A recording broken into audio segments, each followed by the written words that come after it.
오늘은 사도행전 8장 전체의 내용을 가지고 제목은 편견을 넘어서, 어쩌면 편견을 깨뜨려라, 이런 제목일 수도 있습니다. 1절에서 4절까지만 제가 읽어드립니다. 사울은 그가 죽임당함을 마땅히 여기더라. 그날에 예루살렘에 있는 교회에 큰 박해가 있어 사도 외에는 다 유대와 사마리아 모든 땅으로 흩어지니라. 경건한 사람들이 스데반을 장사하고 위하여 크게 울더라. 사울이 교회를 잔멸할세 각 집에 들어가 남녀를 끌어다가 옥에 넘기니라. 그 흩어진 사람들이 두루 다니며 복음의 말씀을 전할세. 아멘. 사도행전 8장에는 빌립이라는 사람이 등장합니다. 우리 지난 장에는 스데반이 등장했었죠. 구제와 행정을 위해서 예루살렘 교회가 선출한 7 집사 중에 한 사람입니다. 보통 집사라고 말하기 때문에 저도 집사라고 하겠습니다. 스데반이 순교한 이후 예루살렘 교회에는 큰 박해가 있게 되고 사도 외에는 모든 그리스도인이 여기 보면 온 유대와 사마리아 땅으로 흩어졌다고 말하고 있습니다. 그렇게 흩어지는 중에 빌립이라는 사람은 한 사마리아의 성으로 들어갑니다. 거기서 예수 그리스도를 전파하는데 그가 전하는 메시지와 또 그가 해가는 표적을 보고서는 많은 사람이 빌립을 따르기 시작합니다. 심지어 더러운 귀신이 들은 사람들이 빌립에 의해서 그 귀신들이 쫓겨나고 또 중한 병, 중풍 같은 심한 병을 가진 사람이 나음을 입기도 했습니다. 그리고 사마리아에는 큰 기쁨이 있었다고 누가는 사도행전에서 기록하고 있습니다. 굉장한 사건이죠. 근데 저는 이 말씀을 묵상할 때 가장 먼저 사도행전 1장 8절이 떠올랐습니다. 여러분 알고 계십니까? 사도행전 1장 8절? 자, 한번 보십시다. 우리 같이 읽어보겠습니다. 사도행전 1장 8절. 오직 성령이 너희에게 임하시면 너희가 권능을 받고 예루살렘과 온 유대와 사마리아와 땅끝까지 이르러 내 증인이 되리라 하시니라. 예수님 말씀이 예수님 말씀처럼 복음이 예루살렘에 시작해서 이제 온 유대와 조금 더 확대돼서 사마리아까지 퍼져나가는구나, 그 정도의 이야기가 아니라는 말을 하고 싶습니다. 우리 유대인과 사마리아인 사이의 관계가 어떠한지를 이해할 때는 복음이 확장되어야 되는구나 하는 우리의 이해를 넘어서게 됩니다. 여러분도 대개는 아시겠지만 유대인이라는 그 민족하고 사마리아인들은 그 적대감이 1000년 이상이 되는 적대감을 가진 그런 두 민족입니다. 원래 이스라엘은 12지파였지 않습니까? 다윗, 솔로몬 그리고 그의 아들 르호보암이 왕이 됐을 때 실정으로 말미암아 두 나라가 쪼개집니다. 우리나라 남북처럼 북쪽은 12지파 중에 10지파를 가지고 와서 사마리아라는 곳에 수도를 정하고 괴뢰 정부를 세웁니다. 그리고 두 지파만 남아서 남쪽 예루살렘을 중심으로 남쪽 유다가 됩니다. 그런데 북쪽 이스라엘은 BC 722년에 아시리아에 의해서 멸망당해서 아시리아 사람들을 데려다가 또 다른 민족을 데려다가 혼혈 정책을 펼치죠. 이방인들이 들어와 살게 됩니다. 혼혈이 되는 거죠. 남쪽 유다는 BC 586년에 바벨론에 멸망당해서 70년간 포로되었다가 돌아옵니다. 근데 돌아와서 성전을 재건하는데 사마리아 사람들이 우리 같은 민족인데 도와줄까 그랬더니 그 유대인들이 뭐라고 했는가 하면 뭐 어림도 없어. 무슨 소리야. 너희는 잡종 새끼들이야. 그리고 성전을 짓는데 허락하지 않았습니다. 돈 필요 없다고 했던 사건이 있었습니다. 그래서 BC 4세기 쯤에는 그리심산이라는 곳에 예루살렘에 성전이 있는데 자기들은 그리심산이라는 곳에 성전을 지어놓고 창세기, 출애굽기, 레위기, 민수기, 신명기인 모세 5경 외에는 모든 성경을 인정하지 않고 독립적인 이스라엘과 완전히 분리된 한 민족을 형성합니다. 이 사람들이 사마리아인들입니다. 그러니까 유대인들은 사마리아인들을 인종과 종교 양면에서 잡종, 이교도, 분파주의자 이렇게 불렀습니다. 그러니까 상종을 하지 않았습니다. 그 반목과 갈등이 얼마나 깊었는가 하면 여러분 그 요한복음 4장에 그 사건 아시죠? 예수님이 예루살렘에서 갈릴리로, 우리 지도로 보면 예루살렘에서 갈릴리로 가는데 지도로는 올라가지만 지형으로는 내려갑니다. 내려가는 길에 사마리아 땅이 있습니다. 우리 한번 지도를 한번 보십니다. 이거는 빌립 이야기인데, 자 여기 보시면 여기 유대 땅 있죠. 예루살렘이 여기 있습니다. 갈릴리는 여기 있습니다. 자 예루살렘에서 가려면 둘러가야 됩니다. 이렇게. 근데 예수님은 사마리아를 여기 수가성이라고 했죠. 이렇게 예수님은 가로질러 가셨습니다. 가다가 누구를 만나죠? 혹시 아십니까? 사마리아 여인. 우물가에서 수가라는 성에서 사마리아 여인을 만나서 대화하고 그녀를 구원하는 사건이 일어납니다. 근데 그 여자가 했던 말 한번 보십시다. 자, 요한복음 4장 9절을 볼까요? 사마리아 여자가 이르되 당신은 유대인으로서 어찌하여 사마리아 여자인 나에게 물을 달라 하나이까 하니 이는 유대인이 사마리아인과 상종하지 아니함이더라 그랬습니다. 바로 이게 유대인과 사마리아 사람의 관계입니다. 근데 오늘 이 지역으로 누가 전도하러 갔는가 하면 빌립이라는 사람인데 재밌습니다. 어쩌면 이 빌립은 헬라파 유대인이지 않습니까? 히브리파 유대인이 아니라, 그러니까 외국에서 태어난 유대인이기 때문에 오히려 사마리아인에 대한 저항감이, 반감이 덜해서 또 쉽게 들어갔을 것 같습니다. 하나님이 그렇게 일하신 것이죠. 정통 유대인이라면 상상할 수도 없는 일입니다. 자, 지금 이야기를 해보십시다. 지금 이스라엘과 팔레스틴 간의 그 수십 년간의 싸움을 볼 수도 있지만 둘은 종족은 다르기 때문에. 근데 지금으로 말하면 여러분 영국을 한번 생각해 보면 좋겠습니다. 잉글랜드라고 하는 영국과 스코틀랜드의 관계, 혹시 여러분 알고 계십니까 그거? 영국을 영어로 뭐라고 합니까? 보통 유나이티드 킹덤이라고 하죠. 대영 제국. 여기는 잉글랜드, 그 다음에 스코틀랜드, 웨일즈, 북아일랜드 이 네 곳을 합쳐서 영국이라고 보통 말합니다. 지금도 이 스코틀랜드 지방은 영국에서 독립을 해야 된다고 주장하는 사람들이 있답니다. 지금도요. 그 대표적인 그 유명한 인물 중에 영화 배우가 있는데 혹시 그 사람 압니까? 숀 코넬리. 숀 코넬리가 스코틀랜드 사람이거든요. 독립해야 된다 주장하는 독립투사 이 사람이. 스코틀랜드 사람들을 만나서 왜 같은 나라니까 영국 사람 아닙니까 했다가는 뺨때기 맞을 가능성이 있답니다. 그만큼 두 민족 간에는 반목이 심한 그런 곳입니다. 제가 왜 이 말씀드리는가 하면 유대인과 사마리아와의 관계는 이것보다 더하면 덜하지 않습니다. 심지어 오늘 본문의 사도행전 8장 9절에서 11절을 한번 보십시다.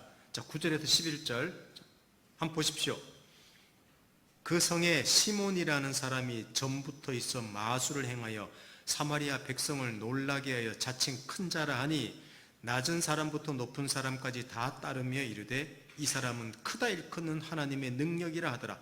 오랫동안 그 마술에 놀랐으므로 그들이 따르더니 이 사마리아에는 시몬이라고 하는 마술쟁이가 있었는데 하나님처럼 떠받들을 받았습니다. 낮은 사람부터 높은 사람까지 다 이를 추종했습니다. 이게 어딘가 하면 사마리아입니다. 그러니까 온갖 잡종 종교들이 섞여 있는 곳이란 말이죠. 그런데 빌립의 전도를 통하여 많은 사람들이 그를 따르고 세례를 받는 놀라운 일이 벌어졌습니다. 상상할 수 있는 일입니까? 말도 되지 않고, 말이 되어서도 안 되는 일입니다. 생각해 보십시다. 저와 여러분들이 정말 싫어하는 놈이 회개하여 예수를 믿고 복을 받는다고 생각해 보십시다. 자, 저와 여러분들이 진짜 싫어하는 사람. 자, 머릿속으로 한번 한 사람만 생각해 보십시오. 이 일을 가는 사람. 한번 생각해 보십시오. 혹시 있습니까? 성경에는 그런 사람이 있습니다. 요나라는 선지자 들어보셨죠? 요나라는 사람은 하나님이 어느 날 요나에게 말합니다. 요나야, 너 아시리아라는 나라 수도인 니느웨로 가서 하나님 말씀을 전해라. 내가 그를 사랑한단다. 그랬더니 요나는 정말 마음에 괴로워서 분노가 나서 아시리아 방향으로 가지 않고 반대 방향으로 배 타고 도망갑니다. 그러다가 하나님이 그를 풍랑 속에 배가 파선해서 큰 물고기 뱃속에 집어넣어서 아시리아로 가는 이상한 사건이 성경에 나옵니다. 그게 요나서예요. 저는 충분히 이해됩니다. 그런 민족은 망해야 되는데, 아니 혹시라도 회개한다면 이건 미칠 노릇이에요. 왜? 아시리아는 예전에 이스라엘을 굉장히 괴롭힌 민족이거든요. 심지어는 쳐들어와서 임신한 임산부까지 배를 갈라서 죽였던 그런 잔인한 민족인데, 아니 그런 나라에 가서 회개하라고 전하라니, 이거는 있을 수 없는 일입니다. 저희들은 조금 덜하지만 저보다 부모님 세대들은 일제시대를 겪었던 사람들이에요. 그 사람들이에게 요새 친일 그 이야기 많이 하는데, 일본이 우리보다 예수 잘 믿는 걸 상상해 보십시오. 예수 믿어서 복을 받았다. 믿는 사람이 훨씬 많다. 이상하게 배가 아플 겁니다. 이게 우리 솔직한 마음이 아니겠습니까? 형제들끼리, 자매들끼리 물어뜯고 싸워도 부모님은 똑같이 사랑한다고 말합니다. 잘난 아이도 못난 아이도 자기 자식이기 때문이죠. 어떨 때는 그 부모는 말을 듣지 않는 아이를 더 관심 가져주기도 합니다. 그럴 때 그 다른 형제 자매들이 뭐라고 말하는 줄 아시죠? 엄마 싫어. 왜? 똑같이 대해주지 않고 저렇게 지질이 말 듣지 않는 아이를 엄마가 더 이뻐해 주는 것처럼 보일 때 우리는 엄마 싫어, 아빠 싫어, 이렇게 말을 합니다. 지금 유대인들이 가지고 있는 유대인 출신들 그리스도인들이 마음에 가질 수 있는 생각이, 사마리아 사람들이 예수 믿어서 다 구원받더라, 그런 거와 같은 겁니다. 얼마나 놀라고 의아했을 것입니까? 이 소식을 들을 때. 이것을 확인하기 위해서 예루살렘 교회는 사도들 베드로와 요한을 파송합니다. 그게 사도행전 8장 14절에 나옵니다. 우리 같이 한번 읽어보겠습니다. 사도행전 8장 14절 같이, 자 시작. 예루살렘에 있는 사도들이 사마리아도 하나님의 말씀을 받았다함을 듣고 베드로와 요한을 보내매 그랬죠. 사랑하는 성도 여러분, 우리 자신을 보는 것 같지 않습니까? 나쁜 놈은 예수 믿으면 안 되는 것 아닙니까? 이렇게 우리는 늘 하나님의 생각과 하나님이 하시는 일과 다릅니다. 그래서 우리 마음에는 사실은 깊은 쉼과 평안이 없습니다. 늘 저 깊은 곳에는 TV를 보고 웃고 즐기고 게임도 하고 뭐 물건도 사고 재밌어 보이지만, 사실은 그 깊은 곳에는 심한 갈등과 분노가 우리 속에 있습니다. 그런데 한번 생각해 보십시다. 세상의 모든 사람이 이런 마음이면 어떻게 세상에 희망이 있겠습니까? 자신의 편견과 고정관념을 용감하게 깨뜨리는 사람, 자신의 편견과 고정관념을 넘어서는 사람이 반드시 있어야 합니다. 본성을 거스르는 사람이 있어야 합니다. 사실 하나님에게는 물론 편견이 없습니다만, 굳이 표현한다면 하나님이 자신이 가지고 있는 그 하나님의 거룩하심 그리고 공의로움을 그 사랑 앞에서 물리셨기 때문에 우리가 생각하는 대로 죄인들을 향하여, 남을 향하여 우리가 생각하는 대로 대하시지 않았기 때문에 저와 여러분이 이 자리에 앉아 있는 겁니다. 꼭 그것을 이해하시면 좋겠습니다. 사랑하는 성도 여러분, 자신과 가족과 친척과 이웃과 사람들을 향한 자신의 편견을 감히 내려놓고 그들을 대하기 시작할 때 거기에 하나님 나라가 임합니다. 이게 오늘 빌립을 통하여 사마리아에 들어가서 복음을 전하고 사도들을 보내서 확인하는 그 장면에 어쩌면 우리 시대에 우리에게 주시는 메시지라고 저는 오늘 묵상하게 되었습니다. 하나님께서 우리 그리스도인들을 바로 이 자리로 부르고 계십니다. 어떤 자리로? 편견을 넘어서는 자리에 있거라. 내가 너를 사랑한 것이 바로 그렇게 사랑했지 않냐? 네가 다른 사람을 위해서 가지고 있는 그 편견, 고정관념, 그런 생각들을 내가 너에 대한 생각을 넘어서 너를 사랑했기 때문에 이 자리에 있지 않느냐? 너도 그렇게 사랑해야만 한다. 그것을 우리에게 요구하고 계신 것이죠. 자, 그러면 하나만 더 생각해 보십시다. 근데 그 다음에 베드로와 요한이 사마리아로 내려가서 했던 일이 상당히 그 해석이 분분한 내용이 나옵니다. 물론 그 해석을 다 설명할 수는 없고 신학자들 이야기를 제가 그냥 간단하게 요약만 해서 말씀드리겠습니다. 자, 8장 15절에서 17절 우리 함께 읽어보겠습니다. 자, 8장 15절에서 17절 시작. 그들이 내려가서 그들을 위하여 성령 받기를 기도하니 이는 아직 한 사람에게도 성령 내리신 일이 없고 오직 주 예수의 이름으로 세례만 받을 뿐이더라. 이에 두 사도가 그들에게 안수함에 성령을 받는지라 라는 내용이 나옵니다. 아니, 어떻게 세례는 받았는데 성령을 안 받았더라, 이렇게 성경을 기록하고 있어요. 이게 이해 안 되는 겁니다. 왜냐하면 빌립의 말을 듣고 복음을 들었다는 것은, 큰 기쁨이 있었다는 것은 이미 성령이 임하신 거예요. 그런데 여기 성령이 내리신 일이 없다는 말은 간단하게 말한다면 이런 말입니다. 얼마 전에 예루살렘에 그들이 기도할 때 오순절에 성령이 임하여 사람들이 외국어를 말하면서, 자, 성령이 어떻게 임했다고 했죠? 혀 모양으로 바람 같은 소리로 임했다고 했지 않습니까? 그런 현상이 사마리아에서는 없었다는 것입니다. 근데 하나님은 그렇게 역사하실 수도 있습니다. 근데 굳이 누구를 보내는가 하면 베드로와 요한, 히브리파 유대인을 보냅니다. 정통 유대인을 보냅니다. 그리고 그들이 안수할 때, 자, 잘 기억하십시오. 그들이 안수할 때 그 사도행전 2장에서 성령이 임하신 것과 같은 똑같은 현상처럼 성령이 임했더라, 그렇게 이해하는 것이 가장 여기 합당할 것 같습니다.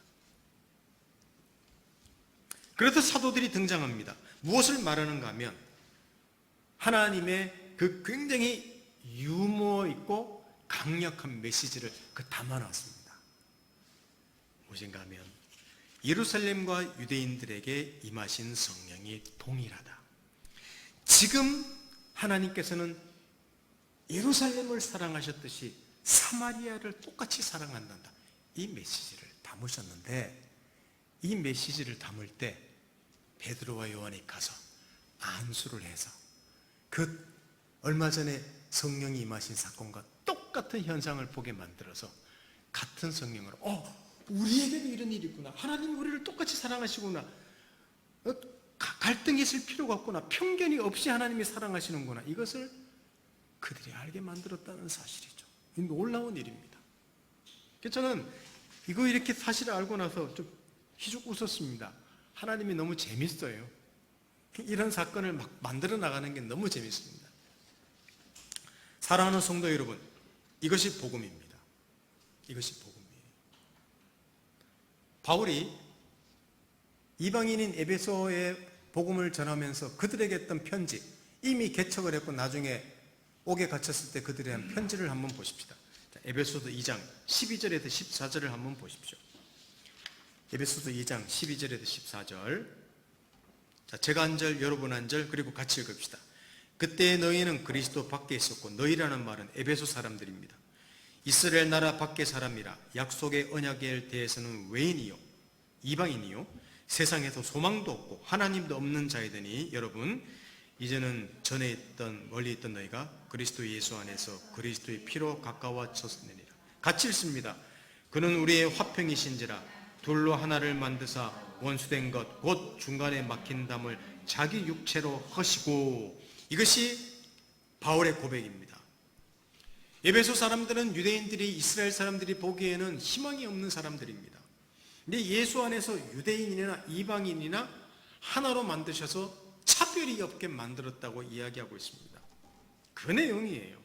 멀리 있던 너희를 예수의 피로 그 담을 허물어 버려서 똑같이 여겨주셨더라. 그렇습니다. 예수 안에서 모두 하나님의 자녀가 됩니다. 주가 같습니다. 은혜가 같습니다. 사람의 형편과 수준과 아니라 민족이 아니라 그들의 혈통이 아니라 예수 안에서 똑같이 보십니다. 동일하게 보십니다. 자, 다음에 나오는 어떤 이야기를 보면 이 같은 내용이에요. 자, 빌립이 그렇게 빌립에서 사마리아에서 전도하는데 하나님이 갑자기 빌립을 다른 곳으로 보내버립니다. 그 100km나 되는 곳으로 보냅니다. 자, 그 내용을 한번 읽어볼까요? 오늘 마지막 구절입니다. 사도행전 8장 26절에서 31절을 한번 보십시오. 주의 사자가 빌립에게 말하여 이르되 일어나서 남쪽으로 향하여 예루살렘에서 가사로 내려가는 길까지 가라. 아니 그 길은 광야라. 일어나 가서 보니 에디오피아 사람 곧 에디오피아 여왕 간다게의 모든 국고를 맡은 관리인 네시가 예비하러 예루살렘에 왔다가 돌아가는데 수레를 타고 선지자 이사야의 글을 읽더라. 성령이 빌립도 이르되 이 수레로 가까이 나아가라 하시거늘 빌립이 달려가서 선지자 이사야 글 읽는 것을 듣고 말하되 읽는 것을 깨닫느냐 대답하되 지도해 주는 사람이 없으니 어찌 깨달을 수 있느냐 하고 빌립을 청하여 수레에 올라 같이 앉으라 하니라. 그림 하나를 보십시다. 제가 인터넷에서 돌아다니는 사진 중에 상당히 피부 색깔이 차이 나는 것, 심각하게 그 두루마리를 읽는 것, 한 사람은 열정적으로 성경을 가르쳐 주는 것, 그리고 굉장히 그 지위가 높은 사람이기 때문에 자기가 몰고 가는 게 아니라 앞에 그 마부가 있는 것, 이 사진을 한번 골라봤습니다. 포온 사진인데 그냥 보십시오. 여러분, 천사가 빌립에게 남쪽으로 가서 애굽으로 가는 길까지 가면 한 사람을 만나는데 그는 에디오피아, 지금으로 말하면 이디오피아가 아니라 구약에는 구스라는 민족이고 지금으로 말하면 수단이라는 곳입니다. 수단. 애굽 아래에 있는. 피부색이 검습니다. 거기에 재무부 장관급이 되는 높은 직위에 있는 사람이 아마 유대 피가 섞인 것 같기도 해요. 예루살렘에 절기를 지키러 왔다가 내려가는 길입니다. 그런데 어디서 두루마리를 하나 구했는지 돈이 많으니까 성경을 펴서 읽는데 그게 이사야 내용이었습니다. 오늘 그것을 자세히는 말하지 않겠습니다.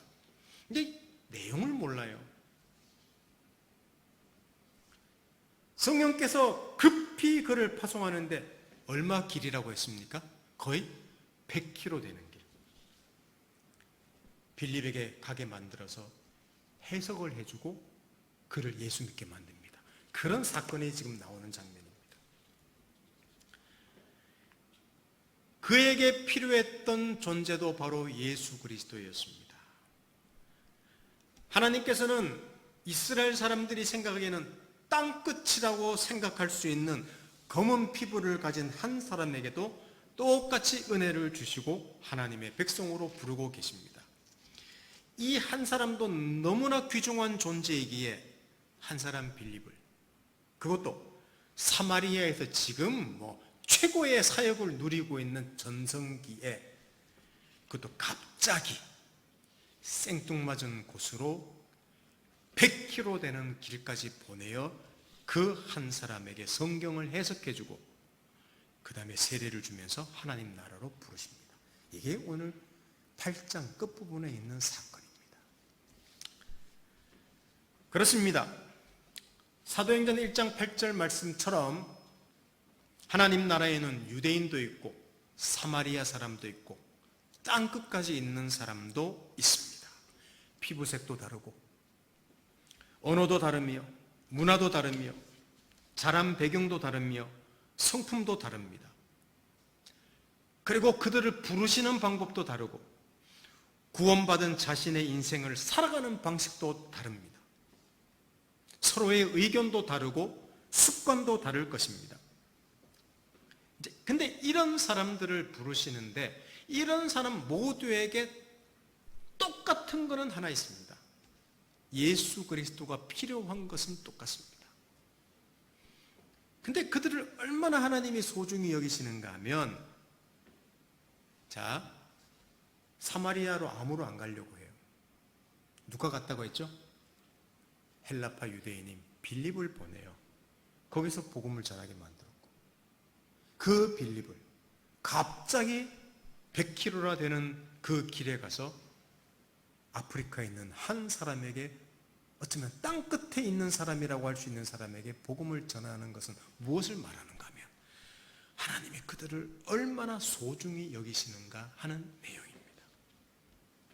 이것이 성경에서 하시려는 메시지입니다. 편견으로 무시하고 혐오하던 사마리아 사람을 세상의 끝에 있는 사람이라고 여기는 검은 피부 가진 사람을 부르는 모습을 보십시오. 하나님은 우리를 이렇게 부르셨습니다. 각 사람대로 부르신 것이죠. 획일화시키지 않았습니다. 한 분 예수 그리스도가 필요하지만 이 예수를 알게 하도록 얼마나 기다리시고 얼마나 참으시며 얼마나 설득하셨는지 모릅니다. 자, 여러분도 다 아시다시피 지금 뭐 대원 형제하고 미나 자매는 이제 대원이래. 이든이 혼자밖에 없지 않습니까? 둘이 생길지 셋이 생길지 모르지만 저는 딸이 셋입니다. 근데 딸이 셋인데 저는 새 우주라고 생각합니다. 우주가 셋이라고 생각합니다. 그렇게 한 태에서 나왔는데 그렇게 다를까요? 들의 자매도 딸이 셋인데 집에 똑같죠? 셋이 다 다를 거예요. 근데 어떻게 똑같이 대할 수 있겠습니까? 사랑은 같고 기회는 같을지라도 각각을 대하며 다루는 손길은 다를 수밖에 없습니다. 각각의 목소리가 다르기에 들어주어야 합니다. 이것이 어렵습니다. 그러나 그렇게 해야 된다고 말합니다. 상담하는 분들도 가정사역하는 분들도 다 똑같이 이야기하는 거예요. 그것이 성경에도 기록되어 있다는 말입니다. 하나님이 각 사람을 부르시는데 다 다르게 부르시는 거죠. 사실 자기 안에도 수많은 것들이 들어있지 않습니까? 자기 자신조차도 사실은 다루기 힘든데 다른 사람을 각각 다르게 대한다? 이건 기적 같은 일입니다. 내가 가지고 있는 고정관념, 편견을 내가 넘지 않고는, 내려놓지 않고는 절대 다른 사람을 내 안으로 포용할 수가 없는 거예요. 이런 사람들이 모인 곳이 어디입니까? 세상이지만 좁게 보면 교회입니다. 그래서 교회는요, 다른 목소리를 낼 수밖에 없습니다. 생각이 다릅니다. 열정도 다릅니다. 관심도 다릅니다. 어떻게 목사가 그 사람들을 획일화시킬 수 있겠습니까? 없어요. 저는 옛날에 어떤 훈련한다고 획일화시킨 적도 있는데 그거는 그들이 그렇게 겉으로 보였던 것이지 그 마음까지는 획일화시킬 수 없는 거예요. 그것을 인정해야 됩니다. 그런데 하나님께서는 이들을 같은 사랑과 열심으로 대하시고 다루십니다. 각각 다르게. 그리고 그 사람들이 세상에 나가서 각 사람들을 섬길 수 있도록, 다르게 섬길 수 있도록 하나님이 그렇게 다루고 계십니다. 이번 올림픽 이야기를 잠깐 하죠. 뉴스에서도 그런 이야기 하더라고요. 이번 올림픽 때 메달 딴 사람들이 대부분 MZ 세대다. 이런 이야기를 합니다. 여러분 MZ 세대가 누군 줄 아십니까? 밀레니얼 세대. 1980년도에서 한 2000년대 초반에 출생한 사람들, 밀레니얼 세대라고 그러죠. 그리고 1990년대부터 시작해서 한 2000년대 초반까지 사람들, Z세대, Z세대라고 하죠. 이걸 통칭하는 게 MZ세대라고 합니다. 제가 조금 찾아봤는데 이런 특징이 있더라고요. MZ세대는 집단보다는 개인의 행복을, 또 소유보다는 공유를 좋아한답니다. 탤런트 공유 말고 공유하는 거. 예를 들면 뭐 렌탈이나 중고시장 이용한다든지, 또 상품보다는 그 상품을 소유하는 거죠. 경험해보는 것을 좋아하는 소비 특성을 가졌다고 합니다. 그리고 단순히 물건을 구매하는 데서 그치지 않고 사회적 가치나 특별한 메시지를 담은 물건을 구매하는 것. 그래서 자기가 가지고 있는 어떤 특징을 표출하는 것, 그걸 뭐라고 말하는가 하면 영어로 meaning out이라는 용어를 씁니다. 자기 의미를 표출하는 것이라고 하죠. meaning out. 그런 소비를 하는 세대가 MZ세대다. 미래보다는 현재를, 가격보다는 취향을 중시한답니다. 그래서 굉장히 고가품도 아끼지 않고 삽니다. 플렉스 문화라고 하죠. 명품 소비하는 세대가 어느 세대냐? MZ세대라고 합니다. 이번에 삼성에서 뭐 갤럭시 어쩌고 저쩌고 나왔다는데 그 어떤 특별한 모델을 하나 만들어서 나온 그 모델이 거의 400만 원 돈 됩니다. 근데 그게 한순간에 매진이 돼버렸습니다. 어쩌면 누가 샀는지는 모르지만 거의 이런 표현이지 않을까 생각. 제가 왜 이 MZ세대를 말하는가 하면 저는 60밖에 되지 않습니다. 근데 이런 세대에 아직도 자녀들을 키우는데도 익숙치 않습니다. 물론 이들이 기준이며 다 옳다는 이야기는 아니죠. 그러나 이들을 이해해야 하며 이들의 가치를 소중히 여기고, 이게 지금 젊은 사람들의 가치구나, 트렌드구나, 여기에 귀를 기울여야 한다는 마음입니다. 이게 하나님의 마음일 것입니다. 옛날에 운동선수들은 까라면 금메달 따야지. 지금은 금메달을 안 따도 됩니다. 가서 즐기려고 한다고 합니다. 너무 다른 세대예요. 옛날이 옳았습니까? 지금은 틀렸습니까? 그 지금이 옳고 옛날은 틀렸습니까? 다 옳습니다. 다 문제 있습니다. 그래서 자기의 편견을 넘어서 수용할 줄 알아야 된다는 겁니다. 이게 하나님의 마음입니다. 사랑하는 성도 여러분, 하나님은 우리 한 사람 한 사람을 소중히 여기십니다. 그리고 다른 사람을 소중히 다루라고 부탁하십니다.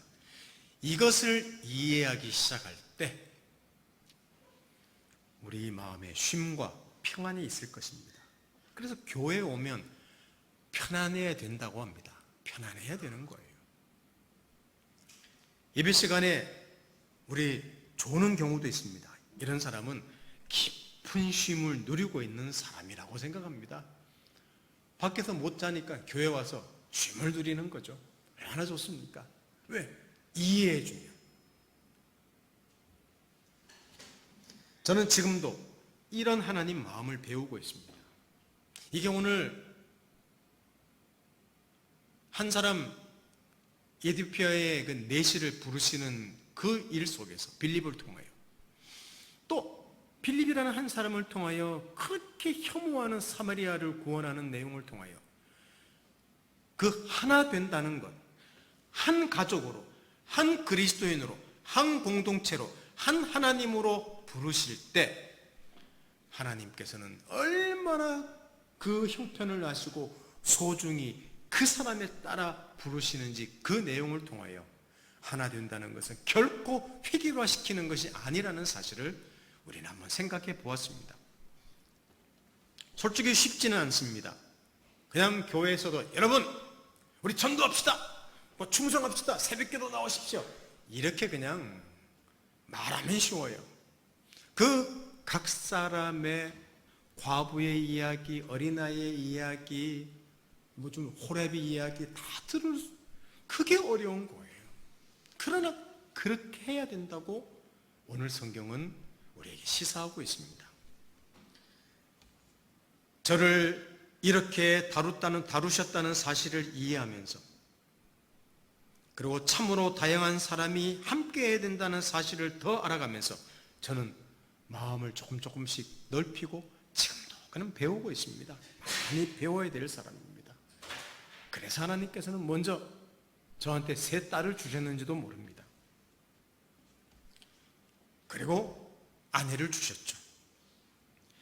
여러분을 향한 하나님의 섬세한 손길을 더욱 알아가기를 바라고, 하나님께서 여러분들을 얼마나 그 소중히 다루시고 얼마나 참으시고 얼마나 기다리셨는지 그것을 여러분들이 이해하시면서 여러분도 여러분과 다른 사람을 조금 더 이해하고, 아이 그냥 내게 죽어버려라, 망해버려라, 그게 아니라 조금 더 이해하고 용납하고 더불어 살기 위해서 혹 자기 안에 있는 그 사람을 향한 고정관념, 편견을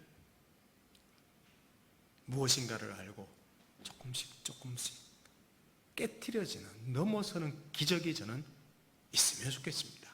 그래야지 우리 가정은, 아니 나 자신은, 우리 가정은, 이웃은, 교회는, 이 나라는 저는 소망이 있다고 생각합니다. 제가 그런 사람이 되어야 되고 여러분이 그런 사람이 되어야지 사실은 이 사회가 또 희망이 있겠죠.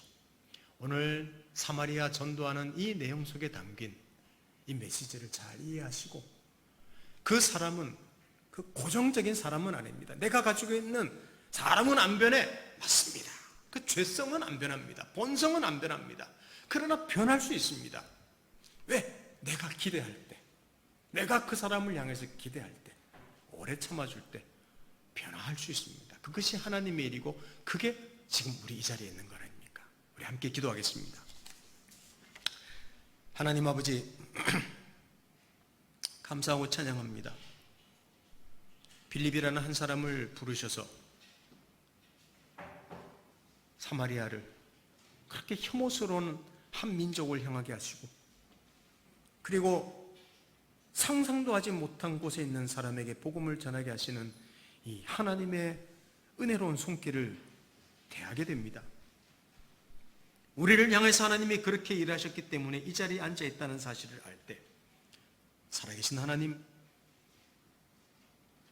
우리가 혹 어떤 사람을 향하여 편견과 고정관념과 내가 가지고 있는 그 생각들이 그 사람을 정말 파멸시킬 수도 있다는 사실을 알고, 우리가 감히 정죄하지 말고, 하나님이 정말 사람은 변하지 않는 것처럼 보이지만 성령께서 임하시고 그가 사랑을 받고 우리가 그 사랑을 받기 시작할 때 위대한 일이 일어날 수 있다는 그 소망을 갖고 우리 인생을 살아낸다면 우리 자신이, 그리고 가정이, 교회가, 사회가, 직장이, 나라에 소망이 있을 줄 믿습니다.